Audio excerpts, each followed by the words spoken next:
Go to Boston College. Boston College hires Bill O'Brien. I think it's a great hire. I think it's a great hire. What do you think? Yeah, I mean, talk about I don't want to call it splash, but it definitely It's attention a grabbing. it's as splashy as it gets for Boston College, right? But it's not even just that. It's not even just the name. I love the fit here. First of all, he's been a guy. Obviously, if I'll run down where he's been. Right, so he's done a ton of work on the East Coast. Right, he was born in Boston. Awesome. Right, went to Brown. Awesome. Spent a decade in the ACC at Georgia Tech, Maryland, other places. Awesome. Obviously famous for rebuilding Penn State right after the whole, scandal they went on back in the early 2010s. And just in 2 years, he was really making them into a pretty viable program with all their sanctions. And everyone's super impressed with them. Boom, boom, boom, knock on the door. It's the NFL calling. It was Houston, and he was a great head coach for Houston, right? And they won some games, won the playoff games multiple times. Then it was the GM and head coach, and that did not work for him at all. And it came crashing down. He became, the meme and the everything else there in the NFL. And obviously headed back to Bama, where he had Bryce Young and won the Heisman with him. And a lot of Bama fans were kind of iffy on him. Went back to the NFL, was with the Patriots, and that was a dud, but that wasn't necessarily his fault. Went to Ohio State for a couple weeks, was their OC, and now boom, Boston College comes knocking on your door, and he's back with Boston back in Boston for Boston College. This is awesome. And to me, I love that because you've seen him build programs, right? And you see him done more with less, which Boston College has to do. And obviously his name, not only does he have a lot of coaching connections, but he has recruiting connections all throughout the East Coast. The donors get excited about it. This is awesome.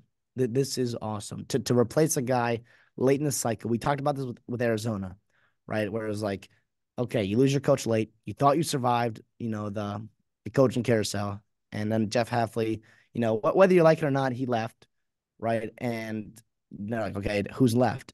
Most people by this time have already gotten raises or extensions or their buyouts have gotten bigger. And you find a guy, Bill O'Brien, with no buyout and back in the college game. This is awesome. This is, I mean, it kind of fell into lap with them, and he was a guy that was spit out right away. Him and I believe Al Washington, who's a Notre Dame D line coach, former Boston College defensive lineman back in the day in his playing career. Those two spit it right away, and Bill O'Brien gets the job. What do you think? I think he's a great hire. Look, and it might not turn up year one. I know they're retaining like quite a bit of talent actually on this offense side of the football, but the schedule is kind of tough. When I look at the schedule, I'm looking at yikes. Out of conference, you have Missouri at Missouri, right? Michigan State, you get it home, which I mean, we'll see how they do. They'll be better with Jonathan Smith, hopefully. Hopefully, gosh, hopefully. Western Michigan at home. You get Helton coming in there. He can tear some stuff up a little bit. That's your out of conference. And then Duquesne, right? But your out of conference includes like two Power Five schools that you'll probably lose to, and then Western Kentucky, who's a little bit frisky, who you should beat, but Western Kentucky's a little frisky, right? And then like in conference, you get Florida State.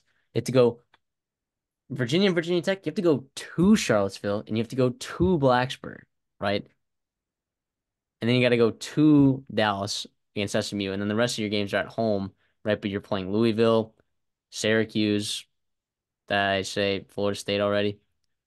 North Carolina, who I actually don't anticipate being all that great. Pittsburgh, get them at home. You could probably win that game, but Syracuse should be better. Louisville's pretty all right. SMU's pretty decent. Virginia Tech and Virginia are both on the road. I mean, like, man, if they made a bowl game this year, like, that would be wicked impressive, I think, for Bill O'Brien and a great start to his tenure. But fortunately, I do not think that will be the case. They kind of benefit from a nice schedule this year that led them to getting to play in a bowl game, which they lose that game? No, they won. They They won. won. Shout out, They no won. thanks to Tommy Castellanos, thought himself. Stud. Stud, stud, stud. Yeah, if I But want just going through his staff real quick, but he's kind of filling it out. He has most of it filled out, I believe. Maybe special teams coach. We don't know if he's retaining Matt Thurman at the time of recording here, but we'll see what he does there. He's bringing in Will Lawing, who was a tight ends coach at Patriots with him to be the offense coordinator. So obviously he'll have a big hand in the offense. No surprise there. Jonathan DiBiase, big pro QB coach, retaining a couple of guys offensively. RB coach, wide receiver coach, Matt Applebaum, the O line coach. That's some good stuff. Bringing back a familiar name for Boston College, right? Jeff Comisiong, right? I hope I didn't butcher that. He was the main defense coordinator, was at Boston College, and I believe he coached the D line there in 2007, 2013. It was a damn good recruiter and developer. Some nice names coming out of his room there in Boston College. Ray Brown, a guy I really like, Washington State DB coach, right? I thought he did a really good job with Chow Smith Wade, and some others there on a pretty lackluster defense. But he did some good stuff, and obviously, yeah, they're bringing back Dan O'Brien, who was the son of no relation to Bill O'Brien, but some son of former Boston College head coach Tom O'Brien, right back in the late '90s, early 2000s for you there. So we'll see. And then Craig Fitzgerald coming over from Florida to be strength and conditioning coach. Like I mentioned earlier, like I thought he'd be able to put together a pretty good staff, and I like the staff as far as late in the cycle hires and for Boston College. Yeah, absolutely. This is probably as good as it gets. I give this, we talk about expectations, right? A, exceeding expectations. B, meeting expectations. C, not meeting expectations. I'll give this one an A minus. Like if you're making bowl games, to me, that's exceeding expectations. Given the state of the college football world right now, your academic restrictions, I I think he can exceed that. Like if he consistently can make bowl games, that is impressive. Like that is impressive to me, and I think he can do that. I think he can do that. So, and especially like we don't know what the ACC is going to look like the next couple of years. Could be pretty interesting. Could be pretty interesting if Florida State's looking for the door. Uh, Maybe you bring in another team that's a winnable game. North Carolina, Mac Brown's kind of one foot in the grave right now. Uh, Syracuse is on the up and up, but there's some Pitt's on the downfall. Wake Forest. I mean, we'll see. I mean, I like Dave Clawson there, but there's going to be winnable games every single year for Boston College, and Bill O'Brien can find ways to make bowl games. I think that is exceeding expectations, and I think he can potentially do that. So give me A minus for this hire. I'm gonna agree with you there. I think this is fantastic. Like you said, making a bowl game is the expectation or is a plus, exceeding expectations.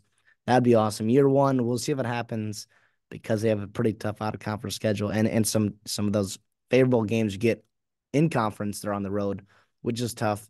Obviously never good, you know, schedule when you see that. Yeah, I think it's tough. I think your AD has to bail you out at times with scheduling some of these programs in the future, not non-conference. I get you have to play Notre Dame every couple of years as a part of their contract with the ACC, but you cannot be playing, Missouri and Michigan State, right? And that's pretty tough if you're Boston College. I know you love the exposure. I know you love competing, seeing how you're doing against other conferences.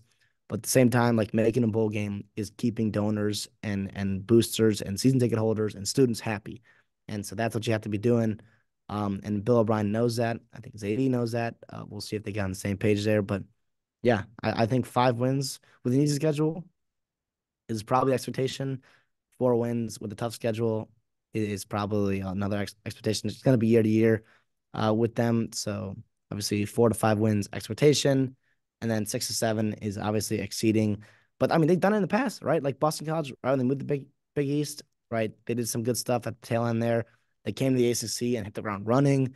But since then, they've kind of faltered off, in the early 2010s and obviously now in the 2020s, making a bowl game. They've done that pretty consistently, but we'll see how it shakes out with the ever evolving landscape of college football.